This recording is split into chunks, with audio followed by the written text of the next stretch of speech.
Part 2. Holistic Data Security Law. Chapter 4. The Big Picture. System and Structure. Rachel followed all the advice on good data security. She chose strong passwords. She used two-factor authentication, where a code was sent to her phone whenever a login was attempted from a new device. With two-factor authentication, she felt assured that her accounts couldn't be broken into, but she would soon discover that she was very wrong. On a warm September night in Salt Lake City, Rachel was getting ready for bed when her phone lost service. She received a strange message from her mobile phone service carrier telling her that the SIM card for her phone number had been updated. Rachel took the natural step and turned the phone off and on again. It didn't work. Rachel asked her husband to call her number using his phone. Her phone didn't ring. Rachel soon discovered that she had multiple emails saying that her passwords on various accounts had been reset, accounts that required two-factor authentication to change the password. What was odd was that her phone hadn't buzzed with the texts of codes for resetting the passwords. Her phone had remained silent. Suddenly, her husband Adam's phone rang. The caller asked for Rachel. Adam asked what was happening. "We're in the process of destroying your life," the caller declared. "If you know what's good for you, put your wife on the phone." The caller threatened to destroy Adam and Rachel's credit. The caller rattled off the names and addresses of their friends and relatives. "What would happen if we hurt them?" the caller asked. "What would happen if we destroyed their credit, and then we left them a message saying it was because of you?" How did the hackers take over her phone while it was in her possession at all times? How did they circumvent two-factor authentication? How did they commandeer Rachel's accounts in just a matter of minutes? Rachel was the victim of an emerging hacking attack known as SIM swapping or SIM hijacking. People's phone numbers are one of the biggest vulnerabilities they have, given the growing use of two-factor authentication. The hackers broke into her phone account and switched her number to a different phone. Then they started to reset all the passwords from her accounts. The two-factor authentication codes all came to their phone, not Rachel's. In this way, the hackers were able to seize her accounts at Instagram, Amazon, eBay, PayPal, Netflix, and Hulu. SIM card attacks usually begin with a hacker tricking a customer's cell phone carrier into transferring the customer's phone number. The hacker calls the cell phone carrier's tech support number, pretending to be the target. The hacker explains to the company's employee that they lost their SIM card. A SIM card is the commonly used shorthand for a subscriber identification module, which is a circuit integrated into a cell phone or other mobile device that links a phone number to a particular device. The SIM card is how calling your phone number will ring your particular mobile device rather than another one. In a SIM attack, the hacker requests that the customer's phone number be transferred to a new SIM card.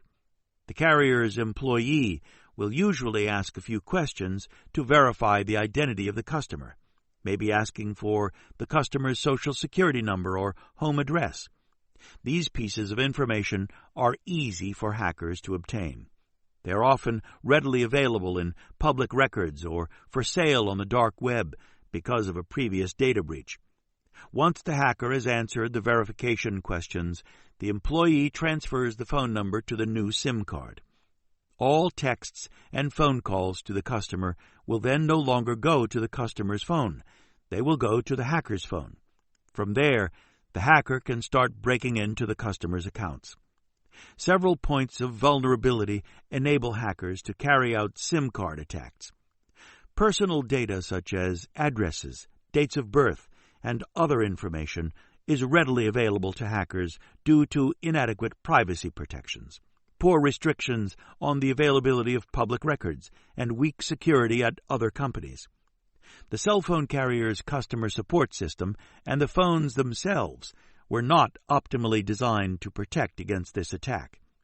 Security expert Bruce Schneier wrote of SIM attacks, It's a classic security versus usability trade-off.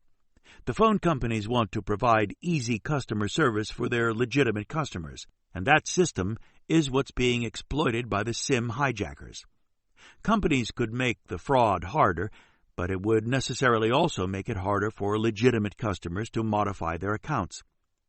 The two-factor authentication schemes that are reliant upon text messaging are also vulnerable to this attack. The fact that companies and systems continue to leverage people's social security numbers, which are easily compromised and hard to change, as ways to verify their identity is another big vulnerability that hackers readily exploit. The SIM card attack is thus the product of vulnerabilities marbled throughout the entire data ecosystem. With a few exceptions, data security law generally doesn't look too far beyond the blast radius of a data breach. The law often fails to hold the right actors responsible, often worsening the damage that data breaches cause. Obsessed with data breaches, the law fails to take the right preventative steps and fails to assign responsibility on the actors who can prevent and mitigate the harm of a data breach. With its focus on the breach, the law penalizes organizations that suffer breaches, with the aim being to serve as a deterrent for future breaches. Although this approach certainly accomplishes some degree of deterrence and incentivizes improved security, it is far from enough. Even organizations with good security are breached. It is hard to defend against persistent attacks. Eventually, even very security-savvy organizations will make mistakes. There will always be weak spots in the security armor or careless blunders. Organizations can certainly do better, but being perfect is almost impossible, especially for organizations with a large workforce and many vendors. Pushing organizations to improve can help, but there is a point of diminishing returns. Even the organizations with the best security programs will stumble. In this chapter, we propose that improving data security requires seeing it quite differently. In what we call holistic data security, we contend that data breaches aren't a series of isolated incidents as they often are assumed to be. Data breaches are the product of the data ecosystem, which is perversely structured in ways that not only fail to prevent data breaches, but make it easier for them to occur and heighten the damage they cause. We contend that the law must dramatically widen its scope. It must move away from its narrow focus on data breaches. It must become more involved earlier on. It must apply to the full range of actors that contribute to the problem. In short, the law must address the structural points where the system is failing. Stopping all data breaches isn't the right goal for the law. What do we want data security law to accomplish? Many might reply, stop all data breaches. The ideal is perfect security. Data should never be compromised. This is essentially what the law is proclaiming. Don't get breached. By ratcheting up the cost and pain for breaches, the law is declaring, if you get breached, you will pay more. It'll hurt more. So, do everything possible not to get breached. The language and imagery of data security reinforces this view. If you do a search for the keyword security, you will be inundated by thousands of images of locks and safes. Security is often analogized to locking something in a big vault or padlocking it in a fortified place. People think that to have data security, you must put the data in an impenetrable location, in a castle, surrounded by a moat, high up on a cliff, guarded by thousands of knights. Although at first blush, the goal of perfect security seems desirable, it is actually the wrong goal, and it is based on a fundamental misunderstanding of what data security is about. When security is properly understood, we will see that it is more of an art than a science, more about how to deftly balance trade-offs and opposing goals. These trade-offs can't be denied if we want good data security policy. We can't have perfect security, and we wouldn't want it either. Why we don't want perfect security. It seems odd to claim that perfect security isn't good. Nobody wants intruders or unauthorized access or data loss or theft. So why shouldn't we strive for perfect security? The reason is that security isn't the only goal for data systems. Just as important as keeping the bad actors out is allowing the good actors in. Why bother keeping personal data if nobody could ever see it or use it? We want to use and transfer data quickly and easily. We want ease and convenience. But quick, easy, and convenient are a recipe for security debacles. If you make it more convenient for good guys to access data, then you often make it more convenient for bad guys to access it too. Every time data is stored, there is a security risk. Every time access to data is granted, there is a security risk. Every time data is transferred, there is a security risk. Anything involving the Internet is risky. Email is risky. Sharing files is risky.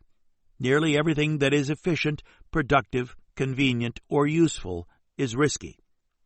A security professional who locks all the data away or makes it very cumbersome to access would prevent an organization from functioning. Imagine a patient being wheeled into the ER, with the doctors having to go through time-consuming steps to get the information they need about the patient. If data is too locked up or if access to data is too slow and cumbersome, then people can't do their work, and the security professional will soon be out of work. People may say that they want extreme security, but they also want convenience. People want these conflicting things, and they don't like being told that they can't have their cake and eat it too. Law professor Guido Calabresi poses an interesting hypothetical. He asks you to imagine that you are the leader of a country. An evil deity comes to you and asks you whether you will accept a special gift for your country, a magical machine that would make life much easier and more convenient. Of course, you say, but there's a catch, the evil deity says. The gift would come at a great cost, 40,000 lives lost every year. Would you accept the gift?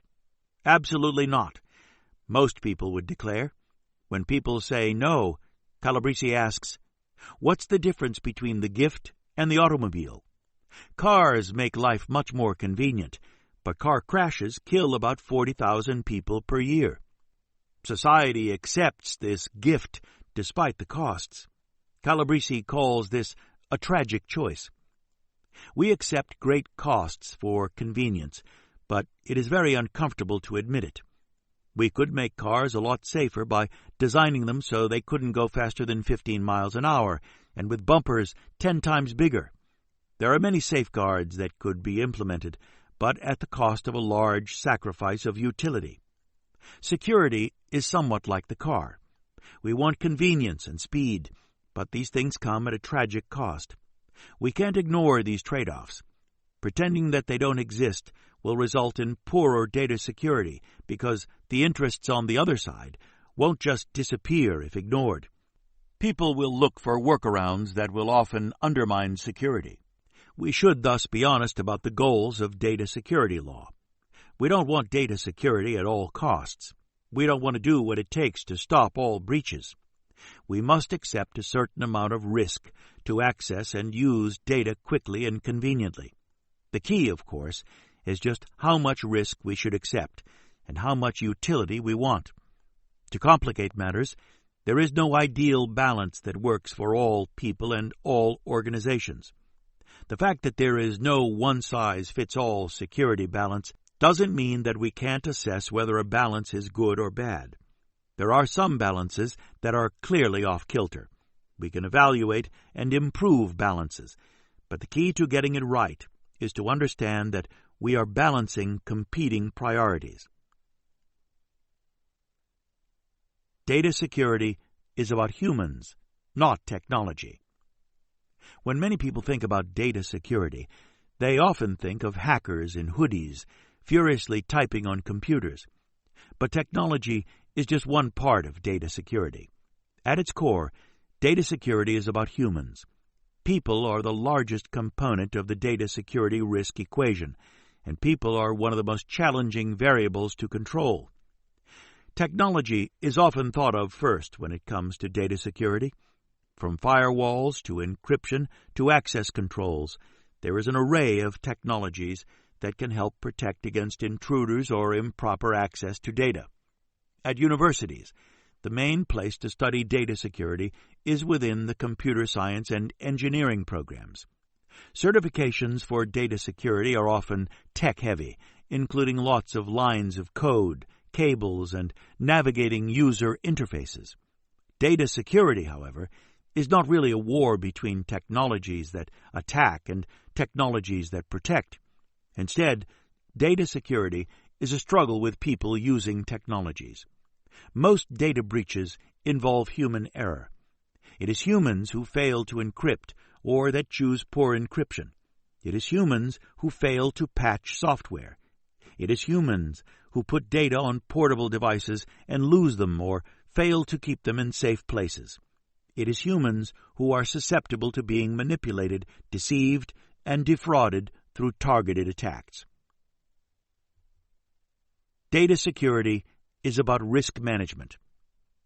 An employee at the United Kingdom's National Health Service, NHS, lost a USB memory device while delivering it from a clinic to the local administrative offices. The device contained the health records of approximately 6,360 people. Fortunately, the device was encrypted. Unfortunately, the employee had stuck a note on the side of the device with the password to decrypt it. On paper, NHS was also doing the right things regarding security. It was encrypting USB devices. Encryption is a wonderful tool because if a device is lost or stolen, the data is unreadable. Encryption, however, doesn't work like magic. It can still be thwarted if people select bad passwords or fail to protect their passwords. The NHS employee likely knew better than to paste his password to the device. Why, then, did such a ridiculous blunder happen? Even when people know better, they still do careless things. They recognize a suspicious link or attachment, yet they still click on it. They know they are not supposed to write down passwords on sticky notes and attach them to computers or devices, yet they do so anyway. Why are people so careless? People are careless because good security is often cumbersome and inconvenient. One of the basic tendencies of human nature is that the more inconvenient something is, the less people will do it. The law, as well as security officials, often neglect to account for this reality. This is why security policies and measures can look fine on paper, but fail in practice. Suppose a law mandates encryption for personal data on portable devices. An organization follows the law. So far, so good. The organization has checked the box on a checklist of best security practices. The organization might even require a complex password for the device. Check. In a training video shown to new employees, a sentence is uttered about not writing down passwords. Check. On paper, it all looks quite good. All boxes are checked. And yet, it can fail, as we learned from the NHS case. The organization or the security team typically don't take the blame.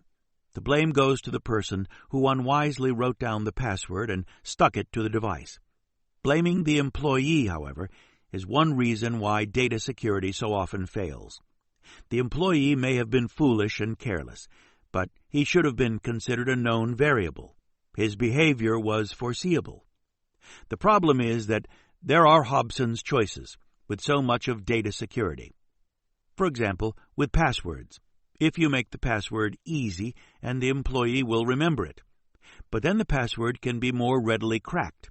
Make the password longer and more complex, but then the employee can't remember it. The employee will struggle to figure out what to do. If the only advice the employee is given is, don't write the password down, this isn't helpful.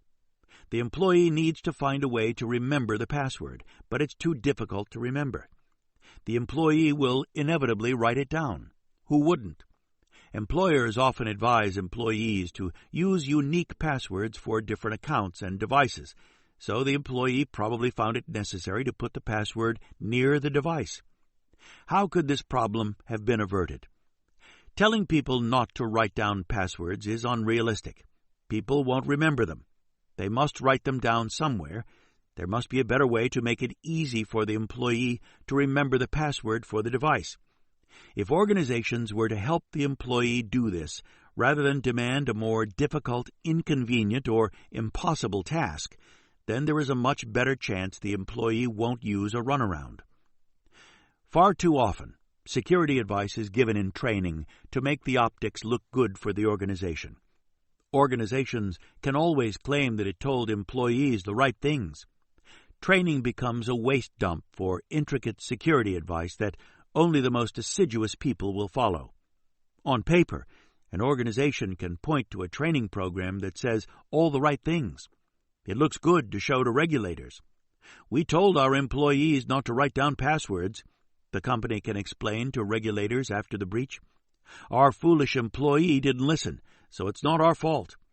Unfortunately, in this context, the focus on making everything look good on paper is terrible in practice.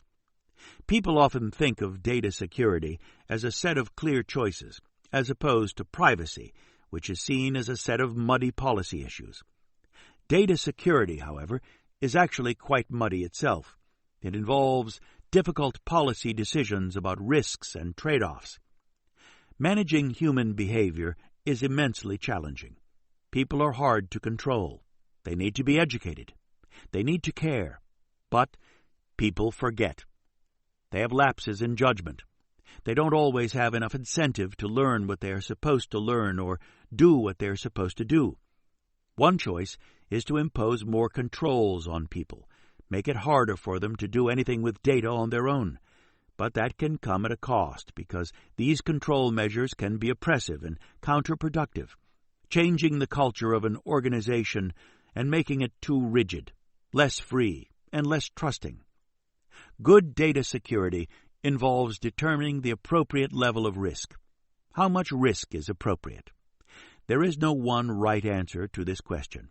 Thoughtful data security decisions involve judgments about balancing many considerations. Data security is much more complicated, nuanced, and creative than merely checking items off a list. Although lawmakers often treat data security as a science with objective, correct answers, it is much more of an art. Recall that the main goals of cybersecurity are most commonly conceptualized as protecting the confidentiality, integrity, and availability of data. The CIA triad. While these values are useful as specific goals for policies and practices, they don't capture all of the dimensions of managing the risks involved with personal data. There is much more to data protection than maintaining confidentiality, such as addressing how personal data is shared, used, and stored.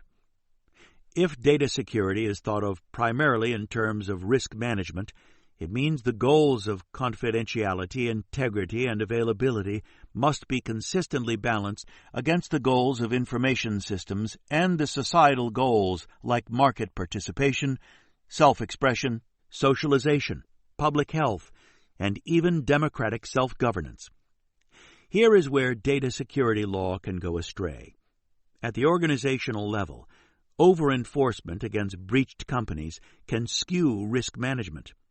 At the systems level, notification requirements and safeguard rules don't address the need to allocate and calibrate responsibility for protection across groups of actors who contribute to insecurity.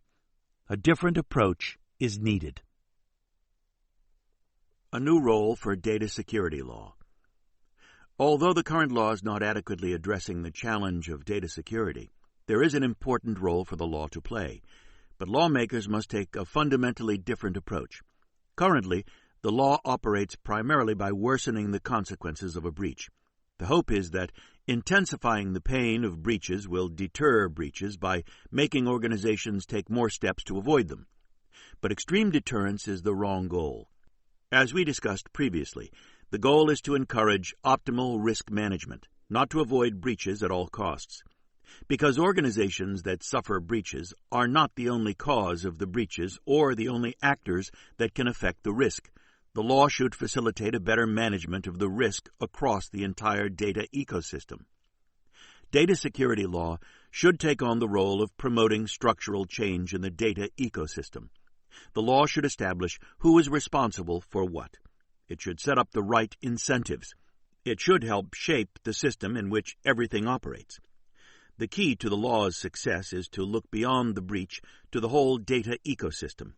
As we will discuss later, data breaches are the product of many actors in the data ecosystem, and the law currently only focuses on a fraction of them. An analogy to public health. Data security could learn a great deal by looking through the lens of public health. The two fields actually use similar terms and concepts. Data security professionals speak to the health of their network. They refer to mapping and monitoring their data flows as good data hygiene. Viruses threaten both public health and the security of networks and data. The language of health in these settings is both appropriate and underappreciated by law and policymakers. The Oxford English Dictionary defines health as soundness of body, that condition in which its functions are duly and efficiently discharged. If we consider data networks as a body that must function efficiently, then lawmakers might benefit from an alternative approach to data security law and policy that looks beyond the health of individuals, in our case, data holders, and addresses the health of an entire populace. The field of public health looks at the health of the population as a whole, especially as monitored, regulated, and promoted by the state, by provision of sanitation, vaccination, etc. As Wendy Parmet notes, infectious epidemics show that the health of an individual depends, to a great degree, on the health of others. An individual's risk of becoming ill depended in uncertain ways on the steps that the community took and the environment and conditions in which the individual lived. The key lesson from public health is interdependency.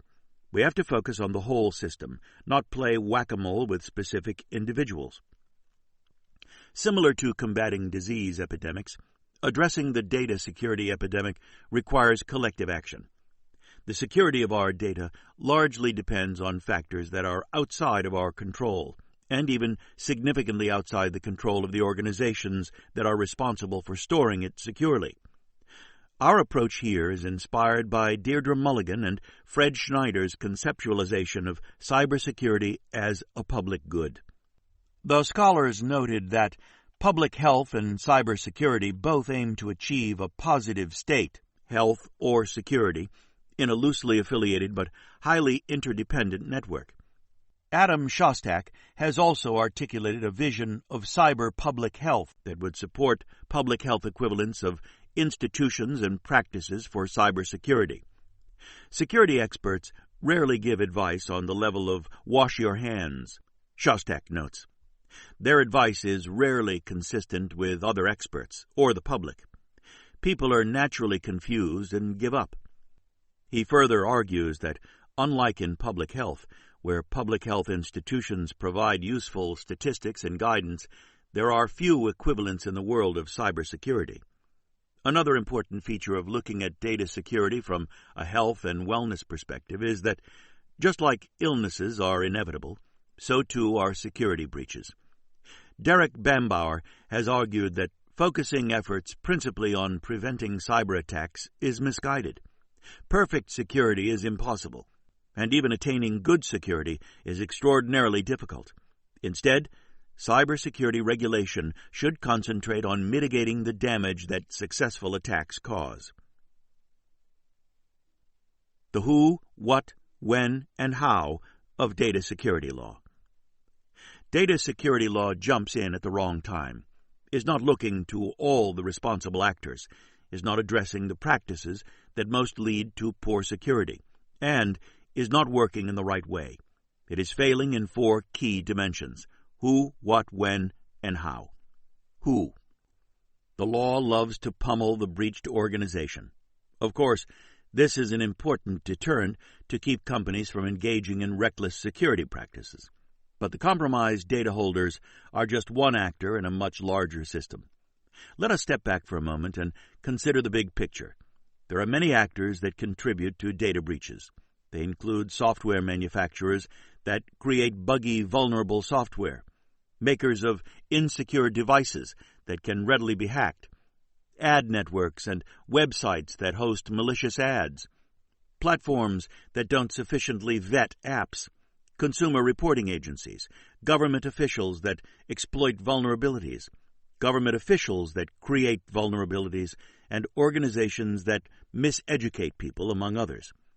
As Josephine Wolfe aptly notes, the law often focuses on the first or the most easily understood point of access, the phishing email, the dictionary attack, the unprotected wireless network.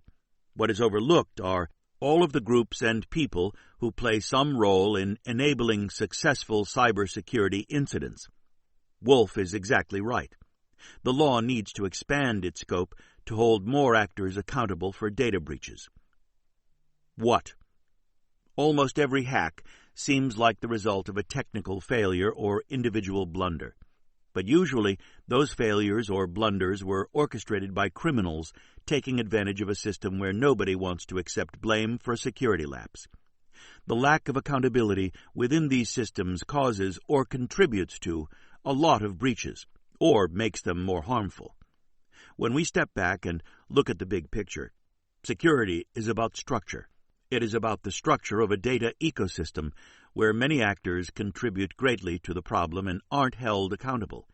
It is about the internal structure of organizations that has fragmented privacy and security. It is about the structure of products, services, and even particular security measures that are designed in ways likely to fail. Unfortunately, the law often responds with a set of reactionary jabs and band-aids. When? The law most often jumps in after the breach. But this is the least effective time for the law to become involved. The multitude of actors that contribute to a breach often make their contributions long before the data breach occurs. The law's temporal focus must change. By the time a breach occurs, it's far too late. The other actors have done their damage at a very different point in the timeline. This is why focusing on the breach has severely limited the law's effectiveness. A better strategy would be to focus on the optimal time to intervene in the life cycle of a cybersecurity incident. Sometimes that will be before the incident occurs, such as regulating design, and sometimes this will be after a breach occurs, but before a risk of harm manifests itself. How? The current system is deeply flawed because it actually promotes poor security and worsens the harm caused to victims when a data breach occurs.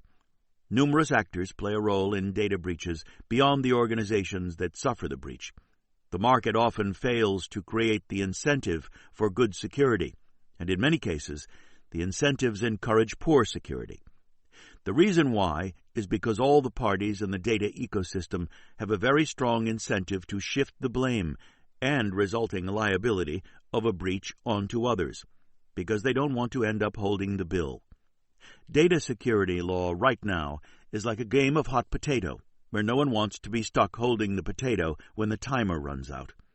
Time and energy are wasted passing around the hot potato instead of having many hands make for a lighter load. The law should seek to rectify this failure. The law should create rules that shape the incentives for actors and give them clear guidance on the type of activity they should be protecting against or encouraging. The law shouldn't rigidly dictate policies for all organizations, as each organization is best positioned to make decisions about establishing its own optimal security balance. The problem is that organizations often don't reach a balance that is good for society. The law should step in to restrict organizations from establishing a balance that is bad for society.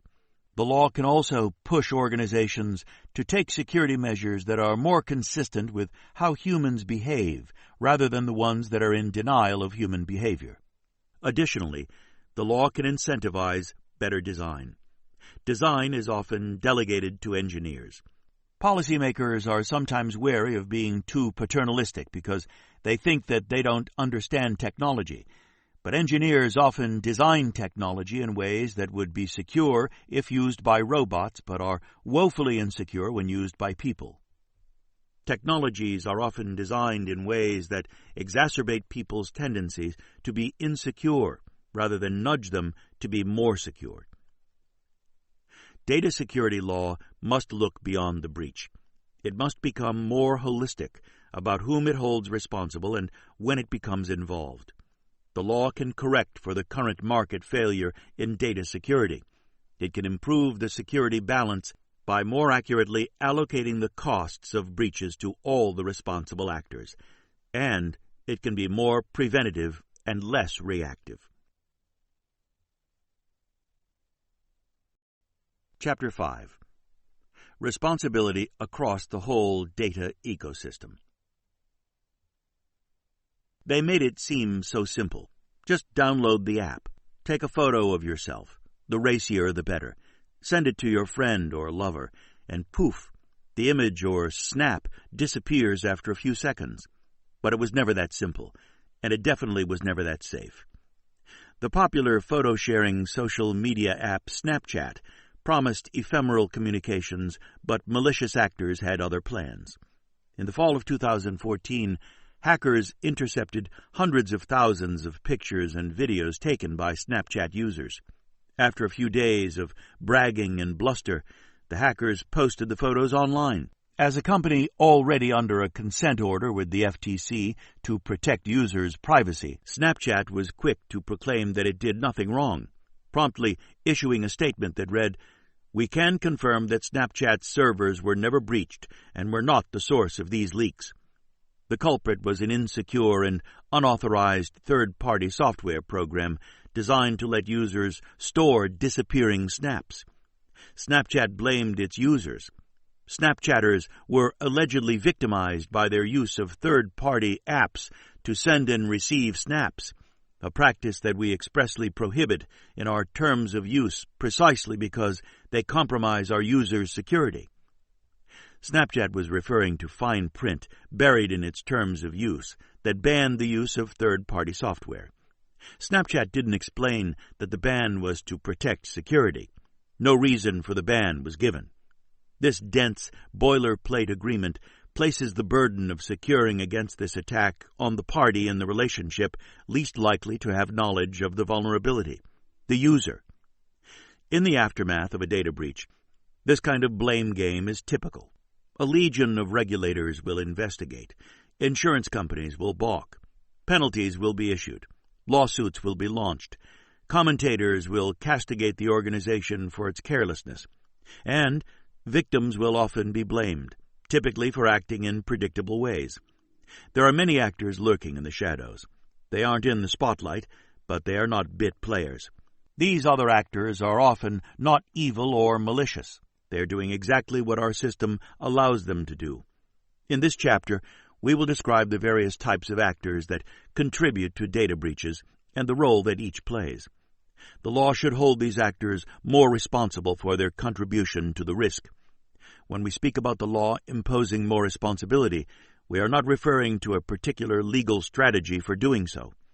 The law can impose responsibility through lawsuits, monetary penalties, prohibitions, nudges, or regulatory interventions that are more cooperative than punitive.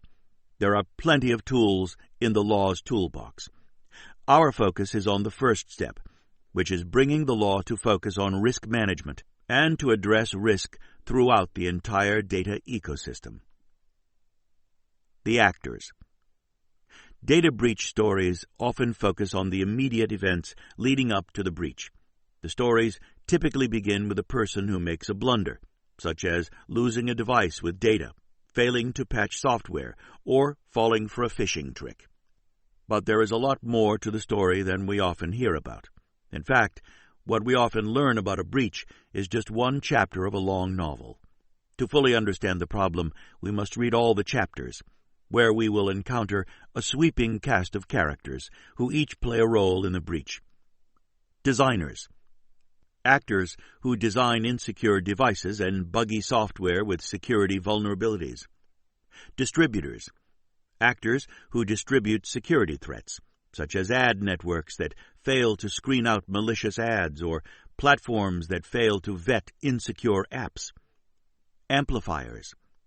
Actors who amplify the risks by collecting and storing massive amounts of personal data, such as consumer reporting agencies and other big data companies. Facilitators. Actors who facilitate bad security by creating vulnerabilities for hackers to exploit, such as government entities that demand backdoors that weaken security. Exploiters. Actors who exploit existing vulnerabilities rather than reporting them and trying to fix them. Miseducators. Actors who train people to engage in risky behavior and that undermine efforts to teach people safe practices. Designers. Designers are the creators of countless devices, apps, and software programs that are riddled with security flaws. Designers usually don't intentionally make insecure products. They just don't prioritize security when designing. Instead, their energy is spent making things cheap and convenient because these are the services that the market typically rewards. Technology companies have also developed a culture of pushing a software release as soon as it works and then fixing it post-release through updates. The continual drive for updated systems and general tolerance for bugs in the software creates many issues. Device designers. Brian Krebs, one of the leading security journalists, formerly wrote for the Washington Post. He later left the Post to write independently about security on his popular blog, Krebs on Security. One evening in 2016, a DDoS attack was launched against Krebs's website. A DDoS attack, short for a distributed denial of service attack, is one way malicious individuals use to shut down a site. They send a tsunami of traffic from other computers, usually infected with malware, to a site. The huge wave of traffic becomes too much for the computer server to handle, and the overload overwhelms the system. This floods out a website, rendering it inaccessible. DDoS attacks are automated, so millions of requests can occur in a short amount of time. On this fateful night, the DDoS attack knocked Krebs's site down. Who did this, and why? Krebs and his readers suspected that the attack was payback for Krebs's investigation into VDOS, a service that conducted DDoS attacks for hire. Krebs's investigation led to the service being shut down, and to the arrest of two of its founders. Unfortunately, there was no way to confirm his suspicion about the attack, as the perpetrators couldn't be found. Krebs on Security remained offline for days. Fortunately for Krebs, he had friends in high places. Ultimately, Google jumped in to rescue Krebs with Project Shield, a DDoS mitigation service for journalists and nonprofit organizations. A DDoS attack comes from multiple different computers and devices. If all the traffic were to come from one source, the attack would be easy to stop. Just block the source. What makes DDoS attacks challenging is that there are swarms of sources. Hackers locate sources by briefly commandeering them and commanding them to visit a website. This is known as a botnet, an army of machines that are taken over briefly to perform the DDoS attack. These machines aren't a group of computers owned by hackers. Rather, they are machines owned by ordinary people, who often have no idea that their computers and devices are involved. The attack on Krebs involved the Mirai botnet. The botnet targeted Internet-enabled security cameras, DVRs, and printers. If you owned a security camera, it might have been involved in the Krebs attack, or it could be involved in another attack. You might never know. Indeed, many of your connected devices might be moonlighting as robot warriors, commanded by hackers from around the world. The hackers arranged a two-step strategy to attack Krebs. First, they hacked into these devices so that they could take them over at will. Then, they coordinated their robot army and told all the devices to request information from the web servers at once. Krebs dug deeper into what had happened. He discovered that one reason why the hackers could readily access the devices was because the hackers used the default factory passwords for the devices. Many devices come with a default starter password. Users are asked to change these passwords, but many devices don't force users to change them. Quite predictably, many users don't bother to do so. This makes it easy for hackers to break into devices on a massive scale. It is quite alarming how quickly Krebs on security could be shut down. And it is chilling to think this could happen to journalists or anyone voicing an idea or opinion that hackers want to silence. The attacks can disrupt businesses, take down government sites, and interrupt nearly anything. The motive might be to silence critics, punish or bully people, or wreak havoc on important services. Krebs expressed grave concern that the Internet would be flooded with device-based DDoS attacks. He was right. Just a few weeks later, a group of unknown perpetrators used the Mirai botnet to pull off a gigantic DDoS attack against Dyn. Dyn is the company that controls much of the Internet's DNS infrastructure. In October 2016, it was attacked 3 times over the course of 12 hours. The attack caused outages at dozens of popular websites, including Reddit, Spotify, CNN, Amazon, and Twitter. The perpetrators of the attack remain unknown. There are several lessons to be learned from this story. First, many devices are poorly designed for security. The term Internet of Things, sometimes abbreviated IoT, became popular in the first decade of the 21st century to describe the growing trend of devices connected to the Internet. The trend continues to this day, where countless devices are now online, such as fire alarms, thermostats, doorbells, light switches, and appliances, among other things. All these devices pose a security risk, and they often are not designed with security in mind. As Bruce Schneier notes, engineering teams assemble quickly to design the products, then disband and go build something else. Parts of the code might be old and out of date, reused again and again. He concludes, the companies involved simply don't have the budget to make their products secure, and there's no business case for them to do so. The market is failing. Consumers are not choosing devices based on security. They select them based on price, functionality, or how appealing they look. Even if consumers cared more about the security of these devices, they don't know enough to assess how secure the devices are. The manufacturer of a baby camera might declare, our device has reasonable security measures. But what does that mean? Manufacturers might tout their great or strong security, but these are just bald claims. How can a person assess these claims? Most consumers lack the expertise to evaluate the security of a device. Even for the experts, manufacturers often don't provide enough specific information to make a meaningful security assessment. Moreover, the market fails to account for the fact that poor security doesn't only affect the buyers of the devices, but also can cause harm to many others. The hackers attacked Krebs by using other people's insecure devices. Krebs had no say in whether a person decided to buy one device over another. Buyers often make their purchase decisions by focusing on the costs and benefits to themselves, and rarely consider the costs to everyone else. The makers of these insecure products aren't spending enough on security, even though they are foreseeably jeopardizing people's data. The market isn't providing enough of an incentive to improve security, and the law, unfortunately, isn't stepping in to correct for this market failure by forcing these manufacturers to internalize their costs. Software designers. Software is often designed with gaping security vulnerabilities. We have almost come to expect software to be insecure. We are barraged with stories about software bugs. We are constantly being nagged to download and apply patches to our software.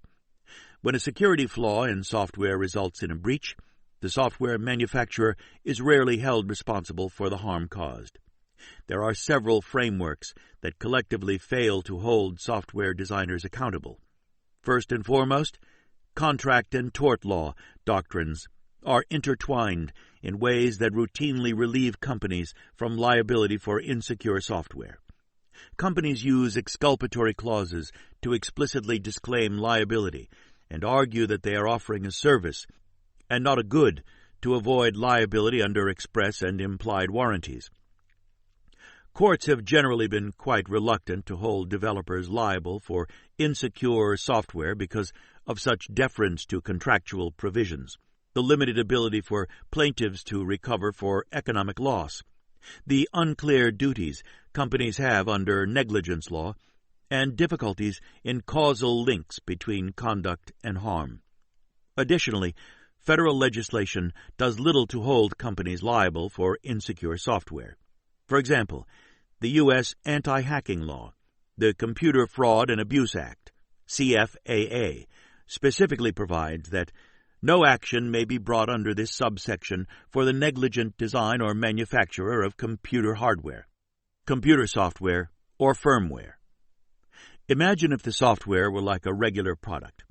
Suppose your shampoo were accidentally made too acidic and could dissolve your hair and scalp.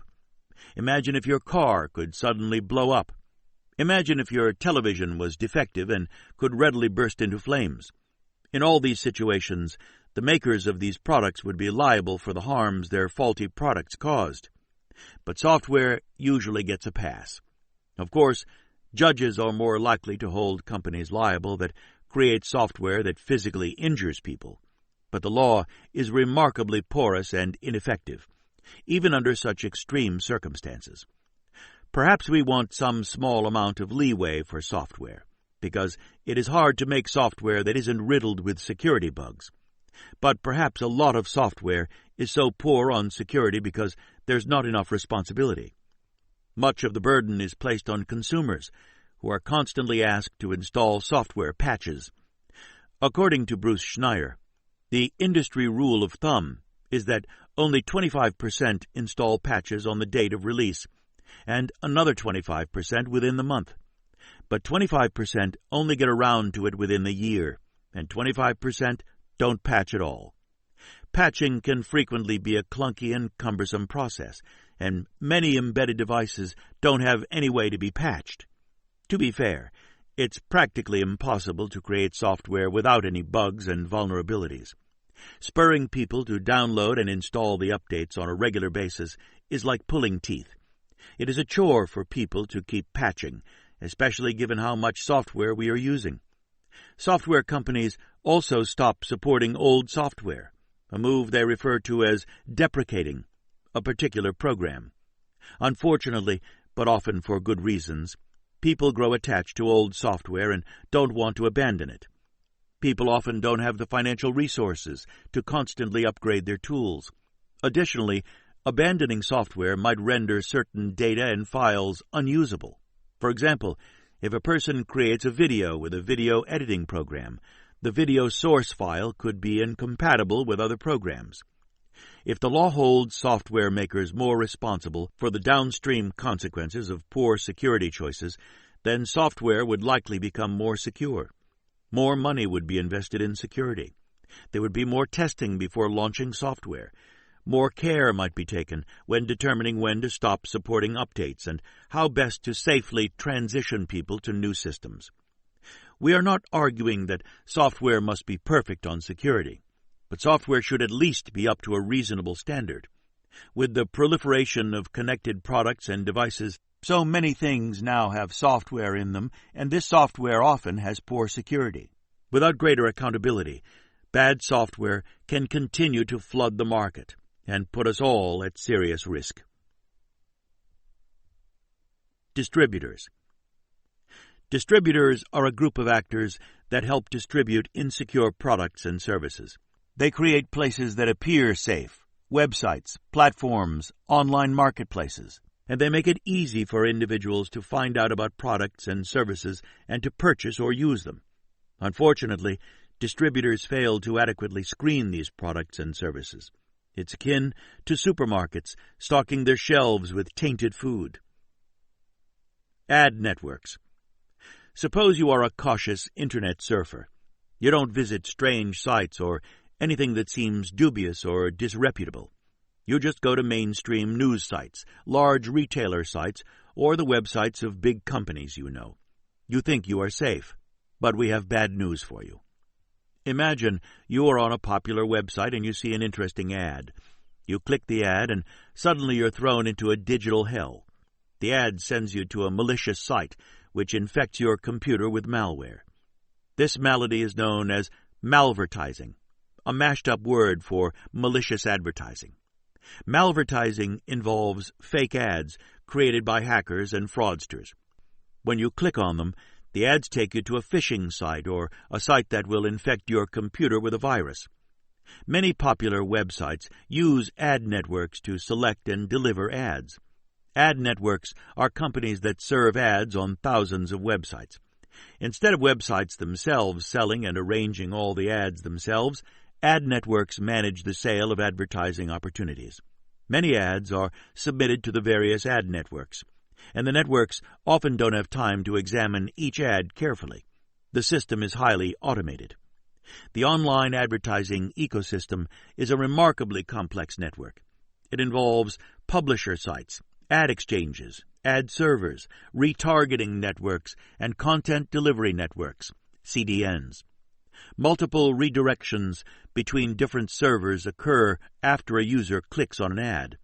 Attackers exploit this complexity to place malicious content in places that publishers and ad networks would least expect. A malicious ad might contain hidden coding that could allow a hacker to install a virus or infiltrate a computer or computer network. Once inside, the hacker can install ransomware or access data. But I only visit mainstream legitimate websites, you might think. I can't be infected if I'm visiting only sites of large, reputable companies. If you think this, you are wrong, very wrong. The list of mainstream companies that have had malicious ads on their site is quite long. The only way to completely protect yourself is to stay offline, because there is little you can do to combat this issue. Many antivirus software programs aren't updated fast enough to catch the ads. If you visit a site with a malicious ad, your computer can be infected almost instantly. Some of the ads require you to click, but some will do damage just by being loaded up when you visit the website. In 2017, fake Adobe Flash update ads were on Equifax's website. When people clicked the ads, their computers became infected with adware. In 2019, just one malvertiser was responsible for 100 million malicious ads. Malvertisers go to elaborate lengths to make themselves look like legitimate companies. They create slick websites, LinkedIn profiles, Twitter accounts, and more. These steps make it much trickier to use automation to identify them. Ultimately, it comes down to a trade-off that advertisers must make. Ad networks can profit more by heavily automating their operations and having weaker monitoring for security. They can increase security, but at a greater expense. They could also increase security by scaling down their business. The only way they will make choices favoring more security is if they have the right incentives. Currently, the incentives created by the market and the law, however, are for them to be less secure. Platforms. In the 1980s, spending time at indoor malls was very popular. People felt safe there. The malls had security. The stores were mainstream and safe, and there were food courts. Today, online platforms present themselves as the digital world analog to malls in the 1980s. The problem is that, although they appear safe, they are not. Dangerous actors lurk there, and individuals visit at their own risk.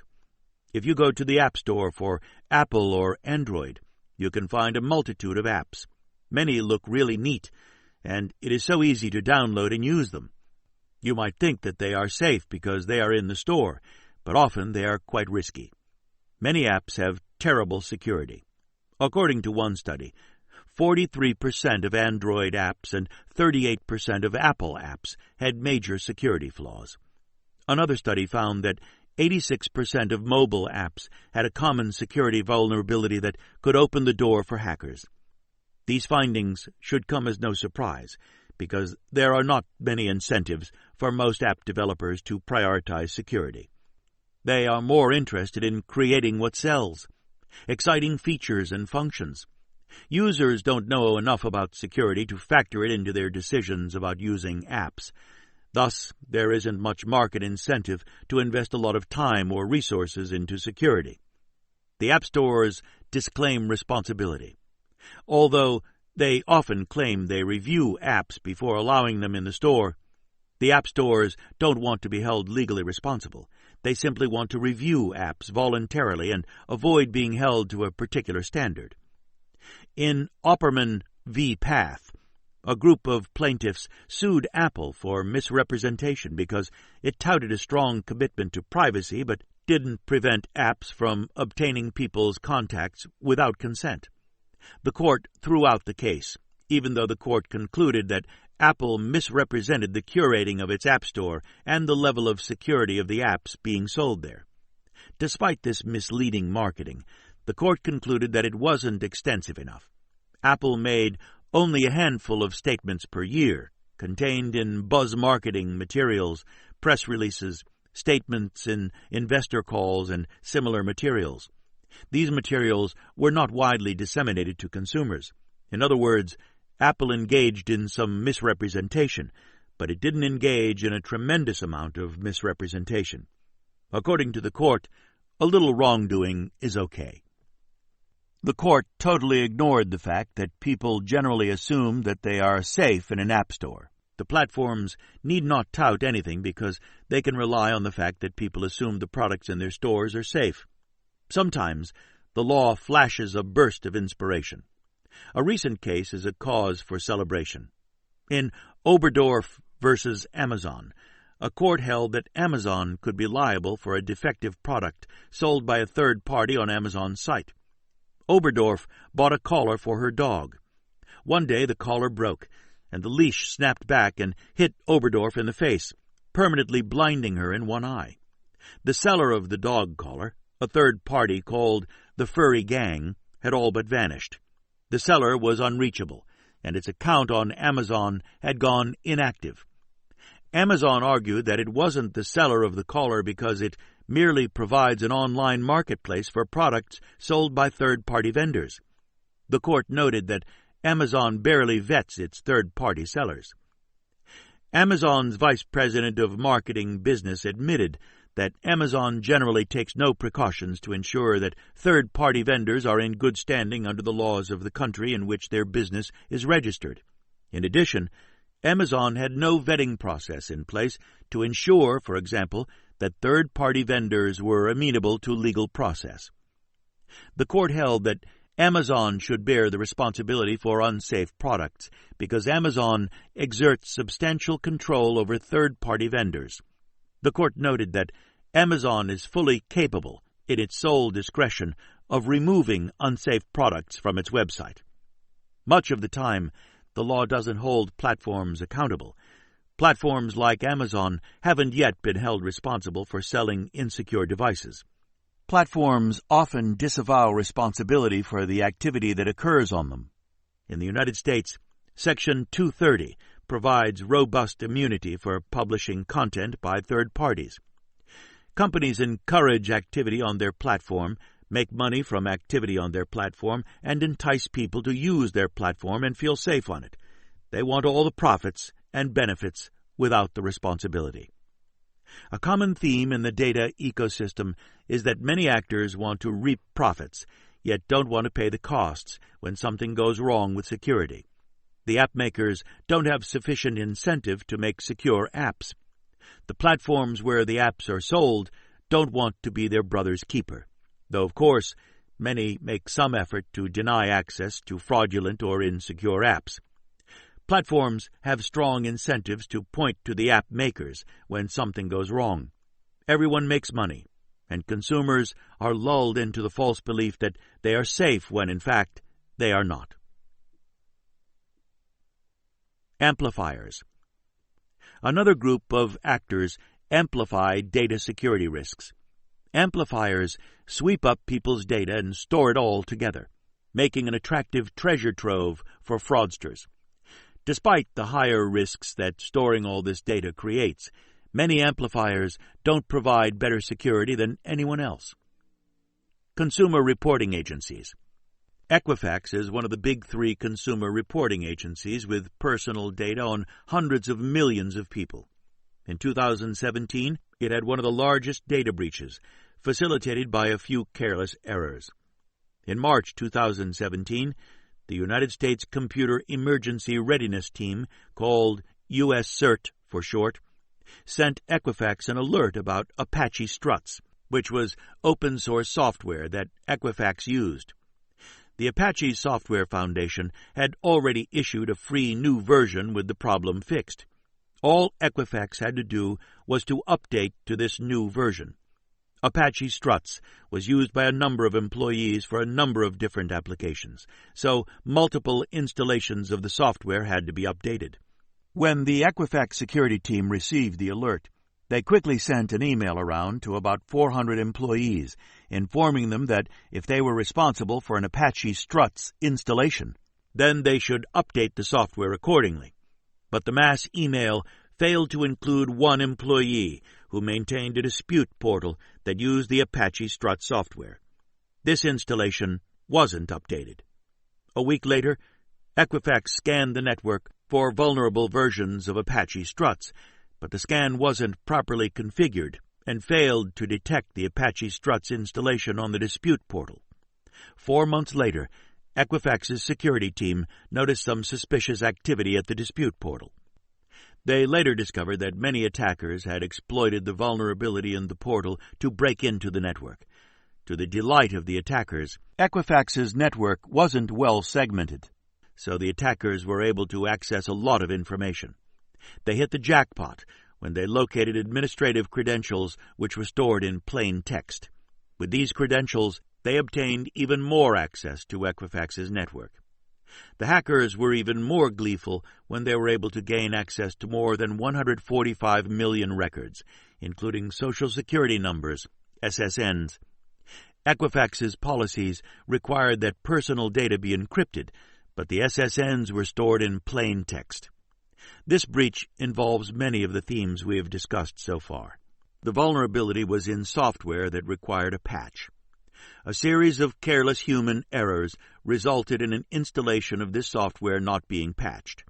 There were poor practices, such as failing to encrypt data, even when policies required it.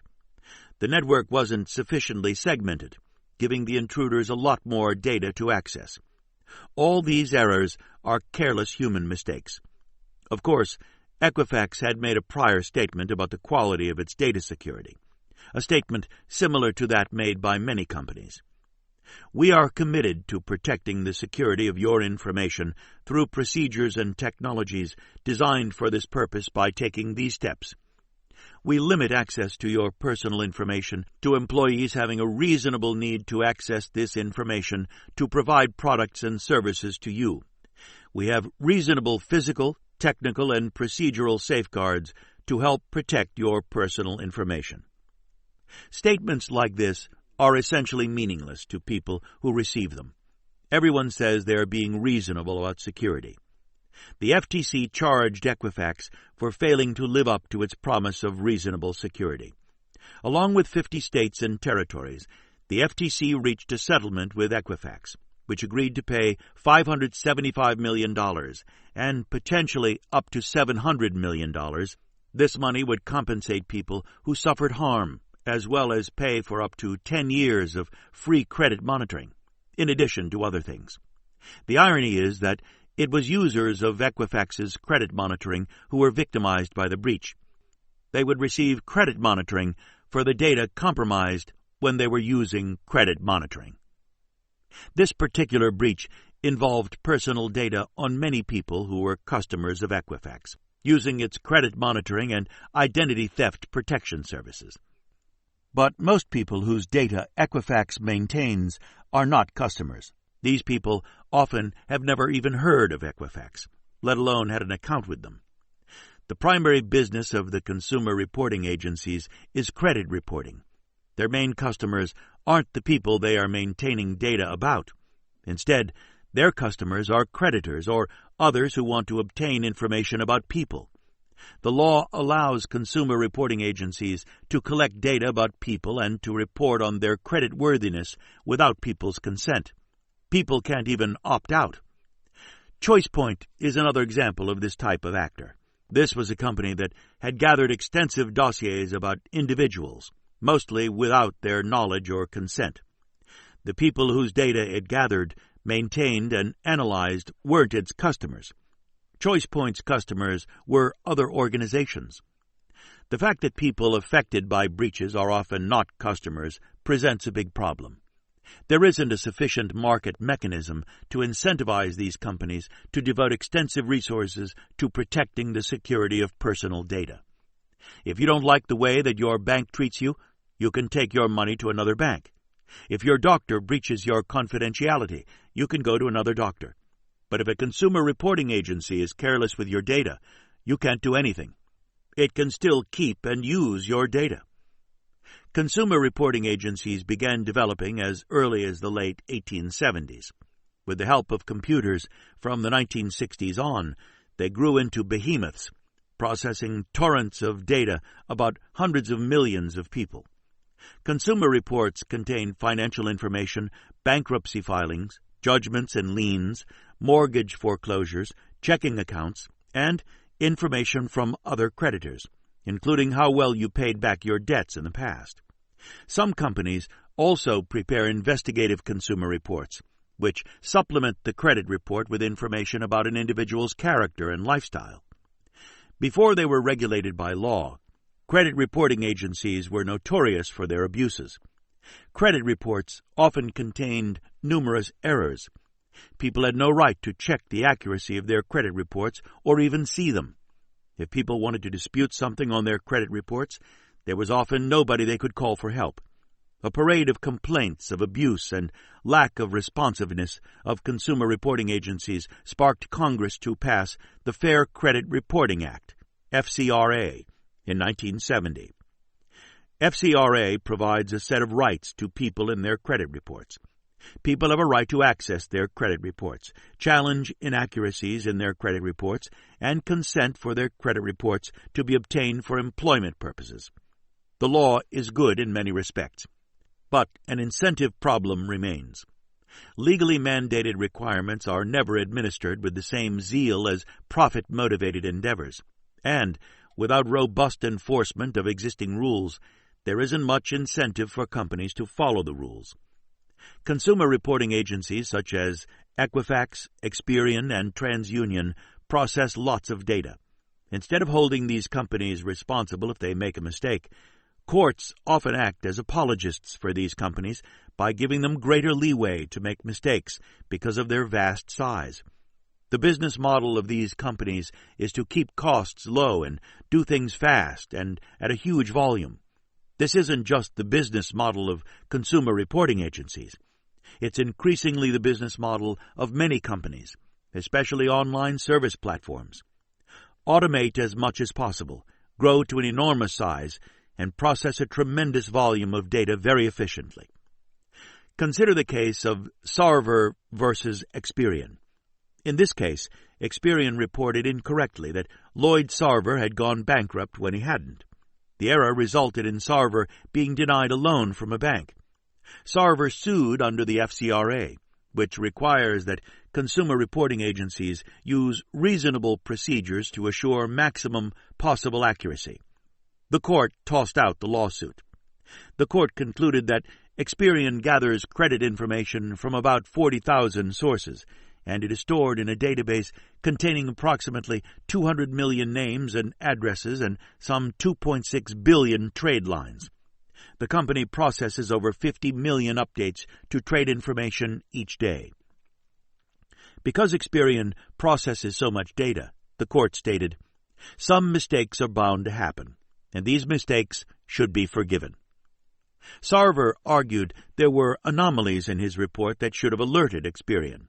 The court, however, was sympathetic to Experian. What Sarver is asking, then, is that each computer-generated report be examined for anomalous information, and, if it is found, an investigation be launched. The court concluded that, given the enormous volume of information Experian processes daily, Experian shouldn't have any duty to examine each person's data for anomalies. Like many courts, the court in Sarver took Experian's business model as a given. With this business model, the trade-offs make sense for a company like Experian. It must process a tremendous amount of data and doesn't want to devote too much time and too many resources to scrutinizing everyone's record. But must it have this business model? This business model works so well for Experian because it isn't paying all the costs. The business model is not so ideal for people like Lloyd Sarver, or for you or me, who can be saddled with some of the costs. Courts aren't forcing companies to internalize the costs of the harm that their errors are creating. Simple economics will readily predict the outcome. Companies will not devote as many resources to making reports as accurate as possible, and will instead continue with their high-volume business model. Because the companies don't have to pay for the harm to Sarver, they can make mistakes without internalizing the full cost. The court is essentially telling Experian and similar companies, go ahead and process lots of data. The more you process, the more leeway you will have to make mistakes. We won't make you internalize the costs of the harm you cause by these mistakes. The same set of choices exists for data security. More time could be spent on security measures, on vetting third-party vendors, and on training employees. But companies don't want to spend too much time on these things. Business processes could be changed in ways to enhance security, but this might make them less efficient. The other way to create an incentive is through the law. That's why FCRA was so needed. Unfortunately, it's not strong enough, especially when courts are so sympathetic to consumer reporting agencies. Moreover, FCRA provides qualified immunity to businesses and financial institutions that furnish data to consumer reporting agencies. These organizations can't be sued for defamation, invasions of privacy, or negligence based on their reporting of information to consumer reporting agencies unless they acted with malice or willful intent to injure. Many of the problems identity theft victims face is that there are fraudulent charges in their name. Creditors report this information to consumer reporting agencies, which is how the pollution starts to tarnish a person's records. By failing to hold furnishers of information responsible if they are negligent, FCRA isn't holding them responsible enough.